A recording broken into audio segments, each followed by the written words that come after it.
Action. Ako si Dang Mikmik, o ganyan. Ako si Dang Mikmik. Gusto ko lang pong i-share kung paano ako nag-umpisa sa Santi Barley. Okay. Nakilala ko po si Sir Eric, July. Bago sila nag-tour ng Singapore. Mula doon, Facebook kami. Tapos sa Facebook pa lang nini-network niya ako na hindi naman ako interesado kasi sa isip ko sumasahod naman ako. Tapos tama na yun. Tapos nagbabahay ako. Sa isip ko pag nayari na yung bahay ko, after 3 years magre-retire na ako. Okay, saglit ha. 2 lights, camera, action. Magandang umaga po. Ako si Dang Mikmik. Gusto ko lang i-share kung paano ako nag-umpisa sa Santi Barley. Una po, nakilala ko si Sir Eric sa Facebook.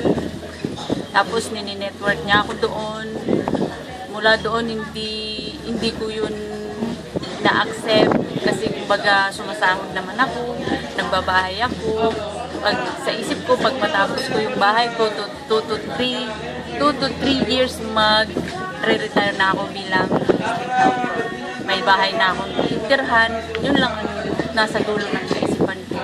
Pero talaga kung iisipin sa kaibuturan ng aking isip, paano yung araw-araw kung ikabubuhay pag ako'y nag-retire na.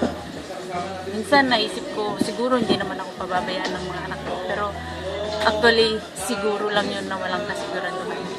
Nung pumunta sila ng Singapore, naipaliwanag niya sa akin ng one-on-one kung ano ang networking, especially ang Santi Barley. Kasi before that pala, nag-seminar ako 2 times sa Global. Okay naman ang networking. Kaya lang hindi ko talaga yun masyadong niyakap hanggang sa mayroong isang taong personal na talagang in-order ako para ipaliwanag with matching free coffee in Singapore, Vivo City. Napaka-memorable na gabi kasi sa Singapore, sabi ng amo ko, there's no free in Singapore. So, masyado kong sineryoso yung kape, plus yung kinento niya na nung maintindihan ko siya, posible palang may pag-asa na mabago ang buhay, na hindi na maghintay ng 3 hanggang 5 taon bago mag-retire bilang domestic helper. So, nung naunawaan ko po ito, actually ang lahat nag-uumpisa talaga sa pagbabago ng isip. Nung niyakap ko po ang sistema ng Santi Barley, although hindi pa totally at that time nauunawaan ko lahat, nag-umpisa na pong nabago ang isip ko at nakita ko may pag-asa na hindi na kailangan humaba pa ng 3 to 5 years bago ako mag-retire. So, nilagyan ko po ng time frame ang sarili ko that within 2 years, kasi bago po yung kontrata ko, so nakakahiya naman sa employer ko na hindi ko yun nyariin, and at that time siguro at sigurado na ako hanggang doon na lang ako domestic helper. Kung bibilangin ko yung time bilang domestic helper ako, 20 years plus na po yun. So I think enough na yun para sa akin.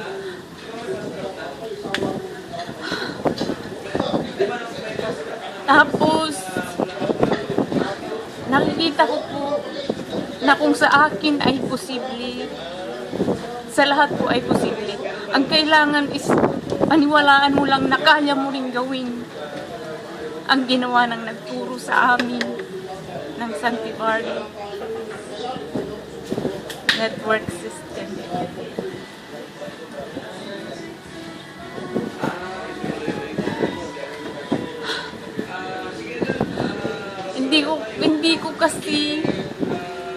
Hindi ko kasi maisip na lahat ng ito ay mangyayari this year.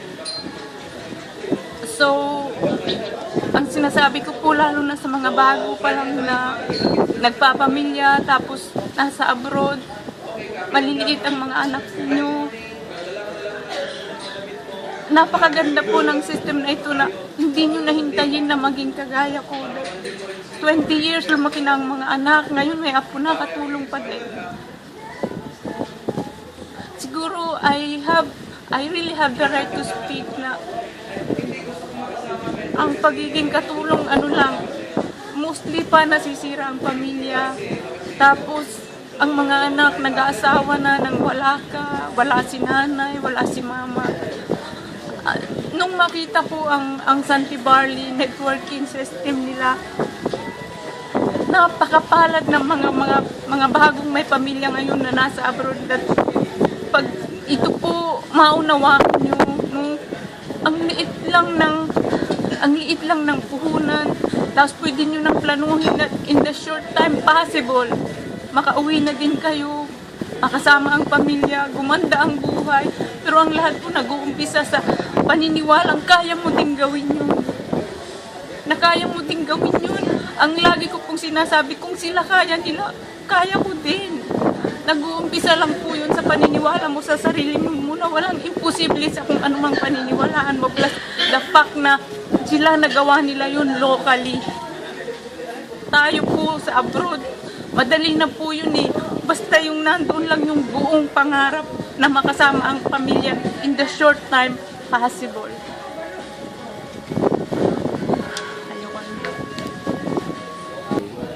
Lights, camera, action. Nag-join po ako sa Santi Barley 2 months ago. At ngayon po nandito ako sa Cagayan de Oro. Full sponsored ni Sir Eric para po nagaling po kami sa seminar sa Usami City. At doon po naunawaan ko talaga kung ano ang sistema ng Santi Barley. Alam niyo po talagang the best. Kasi doon naunawaan ko yung 7 ways of earning. Yung unilevel, yung binary, yung leverage, ay Diyos ko po. So, nakakatuwa talaga. Ini-invite ko po kayo lahat. Pag mag-join po kayo sa Santi Barley, kahit wala kayong nauunawaan kung ano ang networking, kung ano ang system nito, hindi po kayo nag-iisa. Andito po kami, sama-sama tayo, mag-aaral, matututo, sama-sama po tayong uunlad, sama-sama po tayong aabutin ang ating pong pangarap. Dito po, sa napakaliit na puhunan, makikita mo na ang pangarap mo. Lagyan mo lang ng time frame, sabayan mo ng sikap, sabayan mo ng hataw, siguradong panalo. Santi Barley family, everybody's welcome. Ang number ko po, Singapore 830-60541. Sa Facebook po, Dang Mikmik. Nag-iisang pangalan yun, madaling ma-search. Join na po kayo. Panalo! Santi Barley family.